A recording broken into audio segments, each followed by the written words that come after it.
Hello students, ये कक्षा 3 की हिंदी की बुक है जिसका नाम है रिमझिम। बच्चों, आपने पहले चैप्टर में पोएम लिख ली थी कक्कू नाम की।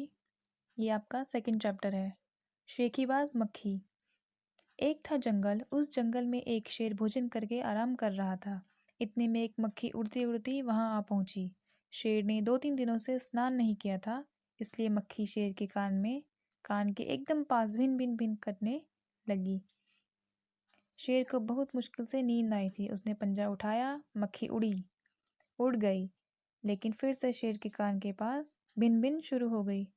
अब शेर को गुस्सा आ गया। वह दहाड़ा, अरे मक्खी दूर हट, वरना तुझे अभी जान से मार डालूंगा। मक्खी ने धीरे से कहा, छी छी, जंगल के राजा के मुंह से ऐसी भाषा शोभा नहीं देती।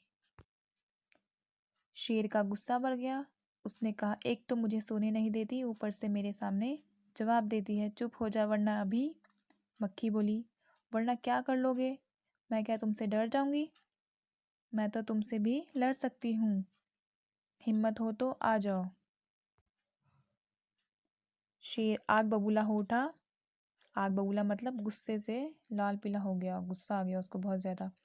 उसने कान के पास पंजा मारा। मक्खी तो उड़ गई, पर कान जरा छिल गया। मक्खी उड़कर शेर की नाक पर बैठी तो उसने मक्खी को फिर पंजा मारा। मक्खी उड़ गई। अब की बार शेर की नाक छिल गई। बच्चों, मक्खी छोटी सी होती है तो उसको अगर मारते तो जल्दी से नहीं मरती। मक्खी कभी शेर के माथे पर बैठती, कभी गाल पर तो कभी गर्दन पर। शेर पंजा मारता जाता और खुद को घायल करता जाता। मक्खी तो फट से उड़ जाती। अंत में शेर उब गया, थक गया। वह बोला, मक्खी बहन, अब मुझे छोड़ो, मैं हारा और तुम जीती। बस। मक्खी घमंड में चूर होकर उड़ती उड़ती आगे बढ़ी। सामने एक हाथी मिला। मक्खी ने कहा, अरे हाथी, मुझे प्रणाम कर, मैंने जंगल के राजा शेर को हराया है, इसलिए जंगल में अब मेरा राज चलेगा। हाथी ने सोचा, इस पागल मक्खी से बहस करने में समय कौन बर्बाद करे।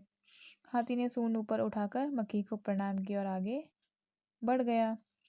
सामने से आ रही लोमड़ी ने यह सब देखा। लोमड़ी मन मन मुस्कुराने लगी। इतने में मक्खी ने लोमड़ी से कहा, अरे ओ लोमड़ी, चल मुझे प्रणाम कर, मैंने जंगल के राजा शेर और विशालकाय हाथी को भी हरा दिया है। लोमड़ी ने उसे प्रणाम किया, फिर धीरे से बोली, धन्य हो मक्खी रानी, धन्य हो, धन्य है आपका जीवन और धन्य है आपके माता पिता। लेकिन मक्खी रानी, उधर वह मकड़ी दिखाई दे रही है ना, वह आपको गाली दे रही थी, उसकी जरा खबर लो ना। यह सुनकर मक्खी गुस्से से लाल हो उठी। मक्खी बोली, उस मकड़ी को तो मैं चुटकी बजाते खत्म कर देती हूँ। यह कहते हुए मक्खी मकड़ी की तरफ झपटी और मकड़ी के जाले में फंस गई।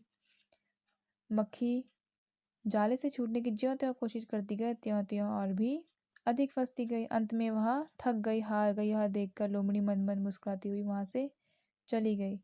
तो बच्चों, उसको अपने उस पे बहुत घमंड हो गया था कि मैंने शेर को हराया है और हाथी को भी हराया है, तो मैं किसी को भी हरा सकती हूँ अब। तो हमें अपने ऊपर कभी भी घमंड नहीं करना चाहिए। ठीक है बच्चों,